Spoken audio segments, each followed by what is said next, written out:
আয়াতের শান নুজুল প্রেক্ষাপট যেটি, এই সাহাবা রাদিয়াল্লাহু তাআলা আনহু আল্লাহর পয়গম্বরকে বারবার বলতেন, ইয়া রাসূলুল্লাহ, আমার জন্য আপনি একটু দোয়া করেন, আল্লাহ যেন আমারে অঢেল সম্পদের মালিক বানায়, আমি গরিব ইয়তীম মিসকিনদের পাশে থাকতে চাই। কি বলতেন আল্লাহ রাসূলের সাহাবী সাহাবা রাদিয়াল্লাহু তাআলা। একই কথা মুসা আলাইহিস সালাতু ওয়াস সালামের খুব কাছের ঘনিষ্ঠ আত্মীয় ছিলেন, যাকে বলা হয় কারুন। মুসা আলাইহিস সালাতু ওয়াস সালামের খুব কাছের আত্মীয় ছিলেন এ কারুন। বারবার মুসা আলাইহিস সালাতু ওয়াস সালামকে বলতেন, হে মুসা, আমার খুব কষ্ট হয় এই গরিব মিসকিন ইয়তীম মানুষগুলোকে দেখে, তুমি একটু আমার জন্য আল্লাহর কাছে দোয়া করো, আল্লাহ যদি আমার সম্পদ দিত, আমি এই গরিব অসহায় দুস্থ মানুষদের পাশে দাঁড়াতাম, আল্লাহ যদি একবার আমাকে সুযোগ দিত, ঠিক নির্বাচনের মতো একটা বার আমাকে সুযোগ দেন, আমি আপনাদের পাশে থাকব। এবার নির্বাচন শেষ, বলে যে তহবিল থেকে এখনো আমার কাছে কোনো বরাদ্দ আসেনি। কথা বলে ঠিক কিনা? তো এই যে আমি তো মনে করি নির্বাচনকে ঘিরে যে খরচের টাকাটা রাখে, সৎভাবে যদি বলে দেয় যে ভাই আমি টাকা পয়সা এখন দিতে পারবো না, নির্বাচনের পরে, তো আগে খরচ না করে পরে খরচ করলেই তো ভালো হয়। তবে আমাদের বাংলাদেশে এবার নজিরবিহীন কিছু ঘটনা ঘটেছে। নির্বাচন করতে গিয়া কিছু কিছু এমপি টাকা খরচ করেনি, বরং টাকা পেয়েছে। তার মধ্যে উল্লেখযোগ্য হাসনাত আব্দুল্লাহ। কি বলেন? তার মানে বাংলাদেশে এটাও প্রমাণ। সালামকে বলছে যে একবার আমার জন্য দোয়া করো না, একটা বার যদি আল্লাহ আমার সুযোগ দেয়, আমি গরিব অসহায় মানুষগুলোর পাশে দাঁড়াবো। উনিও জানতো যে মুসা আলাইহিস সালাতু ওয়াস সালাম হাত উঠাইলেই, দোয়া করলেই দোয়া কবুল, দোয়া করা মাত্রই দোয়া কবুল হয়েছে। কারণ সম্পদের মালিক হয়ে জাকাত দিয়েছে, জাকাত দিয়েছে। জাকাত না দেওয়ার কারণে সে ধ্বংস হয়েছে। বলুন না নাউজুবিল্লাহ। সাহাবা রাদিয়াল্লাহু তাআলা আনহু আল্লাহর পয়গম্বরকে বলে, ইয়া রাসূলুল্লাহ, আপনি আমার জন্য একটু দোয়া করেন, আল্লাহ যেন আমার সম্পদ দান করে, আমি গরিব অসহায়দের পাশে দাঁড়াইতে চাই। আল্লাহর রাসূল পয়গম্বর বলে, সম্পদের জন্য যদি দোয়া করতাম, আমি আল্লাহর কাছে বললে ওই উহুদ পাহাড়টাকে আল্লাহ গোটাই সোনা বানায় দিতে। এই সাহাবী বারবার ছাড়েন আল্লাহর পয়গম্বরকে, বারবার বলে, ইয়া রাসূলুল্লাহ, আমার জন্য একটু দোয়া করেন। আল্লাহর রাসূল সাহাবার জন্য দোয়া করলেন, আল্লাহ সাহাবারে আপনি সম্পদ দেন। লম্বা ইতিহাস সংক্ষেপে বলি, আল্লাহ রাব্বুল আলামিনের পয়গম্বর দোয়া করলেন। সাহাবার উট দুম্বার খামার ছিল মদিনার শহরে। খামার এত বড় হতে লাগলো, শহরে আর জায়গা নাই। মদিনা ছেড়ে সে গ্রামে গিয়ে একটি বড় খামার বানাইলো। গ্রামে যাওয়ার কারণে মসজিদে নববীতে এসে আর নামাজ আদায় করতে পারে না। যোহর আর আসর কোন রকম আদায় করে, মাগরিব এশা ফজরে আর আসতে পারে না, খামারে সময় দেয়া লাগে।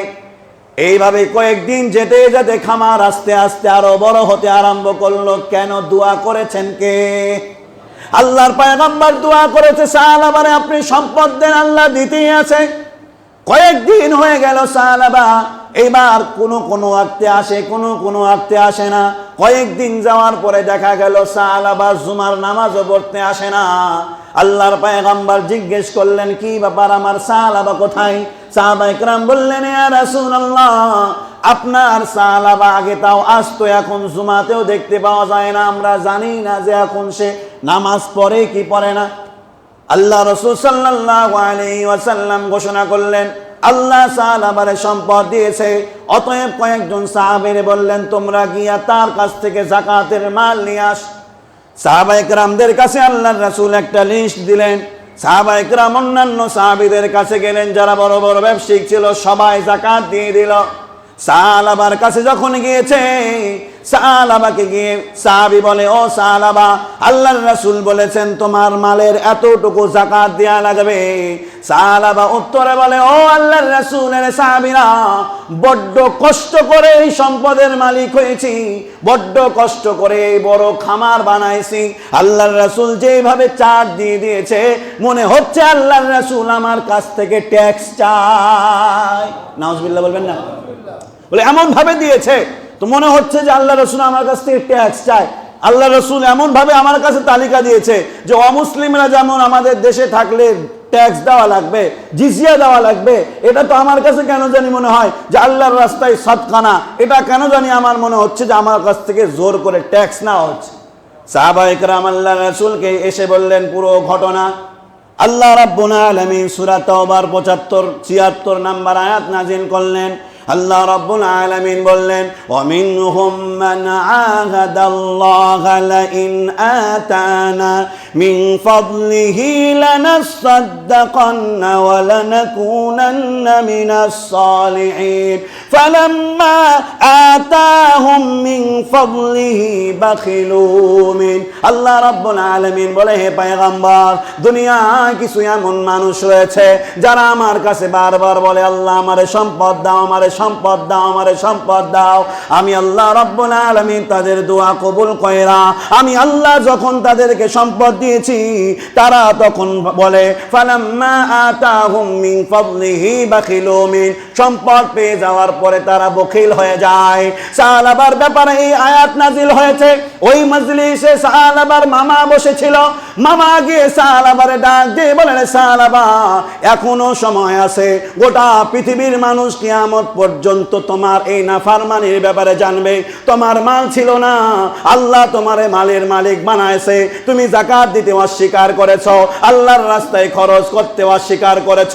এখনো সময় আছে, আল্লাহর রাস্তায় যাকাত দিয়ে দাও। সাহাবা এবার চক্ষু লজ্জার ভয়ে, সমাজের মানুষ কি বলবে এই ভয়ে, ভোর রাত্রিবেলা অঢেল দুম্বা উট নিয়ে মসজিদে নববীতে চলে এসেছে।